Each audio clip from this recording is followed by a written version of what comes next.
আসসালামু আলাইকুম, ইকরা ওয়ার্ল্ডের পক্ষ থেকে আপনাদেরকে জানাই আন্তরিক শুভেচ্ছা। হাই ইউটিউব প্রিয় বন্ধুরা, আশা করি ভালো আছেন। আমি আজকে আমার এই ভিডিওটা শুধু প্রবাসী ভাইদের জন্য বানাচ্ছি, কারণ প্রবাসী ভাইরা আমাদের দেশের দ্বিতীয় মুক্তিযোদ্ধা। আমাদের অনেক প্রবাসী ভাইরা আছেন যে তারা তাদের বিদেশি মালিক অথবা বিদেশি ফ্রেন্ডদেরকে তাদের মনের ভাষা ইংরেজিতে SMS দিয়ে বোঝাতে পারে না। এটা এখন অনেক গুরুত্বপূর্ণ হয়ে পড়েছে মোবাইল জগতে। বাংলায় লিখতে পারে কিন্তু ইংরেজিতে লিখতে পারে না। মূলত তাদের জন্য আমি এখন দেখাবো কিভাবে তারা বাংলাকে ইংরেজিতে রূপান্তরিত করে কিভাবে SMS পাঠাবেন। চলুন তাহলে আসল কাজে। হ্যাঁ বন্ধুরা, প্রথমে আমাদের একটি অ্যাপস ডাউনলোড করতে হবে, সেটা হলো প্লে স্টোর থেকে অ্যাপসটা নিতে হবে। তো আমি প্রথমে প্লে স্টোর ওপেন করলাম। এখন এখানে সার্চ বারে আমরা লিখব GGLE গুগল TRANSLATE।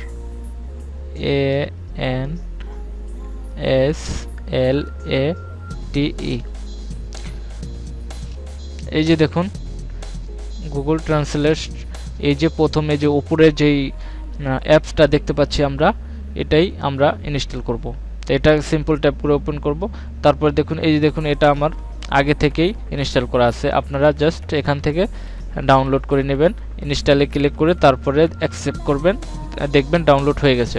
তো এখন আমরা কি করব, এখন আমি এটা জাস্ট সিম্পল ট্যাপ করে ওপেন করব। ওপেন করার পর এরকম আমরা ইন্টারফেস দেখতে পাবো। যদি এরকম না পান তাহলে প্রথমে হয়তো আপনাদেরকে চাইতে পারে কিভাবে আপনি কোন ভাষাটা আপনার ট্রান্সলেট করবেন। সেখানে আমরা প্রথমে আমরা এখানে বাঙালি দেব এখান থেকে, ঠিক আছে, বাঙালি সিলেক্ট করে দিব।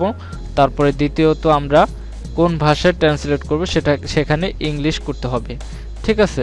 এখানে প্রথমে হয়তো ডিফল্ট স্প্যানিশ দেওয়া থাকবে, আপনারা ইংলিশ সিলেক্ট করে দিবেন, ঠিক আছে বন্ধুরা। আমি এখন দেখাচ্ছি, দেখুন কত সুন্দর করে আমাদের বাংলা লেখাটা ইংলিশে রূপান্তরিত হয়ে যাবে। আমি একটু দেখাচ্ছি একটা কথা লিখে, সেটা হলো ধরুন আমার প্রবাসীরা অসুস্থ হয়ে পড়ে কিন্তু মেসেজ করে দিতে পারে না। ধরুন আমি লিখছি আমি একদিনের ছুটি চাই।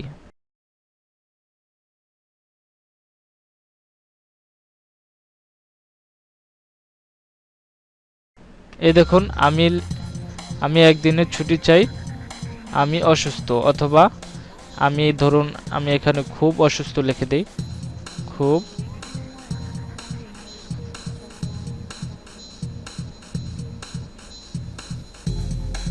দেখুন এখানে। তারপরে আমরা এন্টারে দিলে দেখুন এখানে আমাদের ট্রান্সলেশনটা এখানে অটোমেটিকভাবে চলে এসেছে। I want to leave one day, I am very sick. আমি একদিনের ছুটি চাই, আমি খুব অসুস্থ। তো দেখুন এই কথাটা আমরা যদি না পারি ইংলিশে লিখতে, ঠিক একইভাবে এখানে এসে আমরা বাংলায় লিখব, অটোমেটিকভাবে এখানে ইংলিশে রূপান্তরিত হয়ে যাবে। তো এখন আমরা কি করব, ধরুন এখানে ইংলিশ হয়ে গেছে, অলরেডি হয়ে গেছে। এখন আমরা যদি আমাদের কাউকে মেসেজ করতে হয় তাহলে জাস্ট এই বাটনটা, এই যে দেখুন স্কোয়ার বাটনটা, এটা হচ্ছে কপির আইকন। তো আমরা এইখানে জাস্ট ক্লিক করব। এখানে ক্লিক করার সাথে সাথে কপি হয়ে গেছে আরেকটা। তো এখন আমরা কি করব, যদি আমরা কোনো হোয়াটসঅ্যাপে মেসেজ দিতে চাই অথবা মেসেজ বার যেখানেই আপনার মেসেজ পাঠাবেন, ঠিক ওই জায়গাটায় গিয়ে আপনারা জাস্ট পেস্ট করে দিবেন। আমি ধরুন একটা হোয়াটসঅ্যাপে একজনকে মেসেজ দেব, ধরুন আমি এখানে ওকে মেসেজ দিলাম। আমি এখানে লেখার জায়গাটায় আমি জাস্ট একটু চাপ দিয়ে ধরে রাখলাম, এখন পেস্ট লেখা আসলো, এখানে ক্লিক করলাম। এখানে ক্লিক করার সাথে সাথে ওই লেখাটা এখানে কপি হয়ে চলে এসেছে। তো এখন আমরা কি করব, জাস্ট এই বাটনটায় ক্লিক করব। তাহলে দেখুন এভাবে মেসেজটা চলে গেল। এভাবে আপনারা ট্রান্সলেশন করে আপনারা জাস্ট কপি করে পেস্ট করে দিবেন। আপনারা যেখানে ইমোতে চাইলে ইমোতেও পারবেন, যেখানে খুশি সেখানেই আপনারা SMS করে দিতে পারবেন। তাহলে এবার বন্ধুরা আজকের মতো এটুকুই। তাহলে বন্ধুরা আপনারা অবশ্যই আশা করি শিখতে পেরেছেন।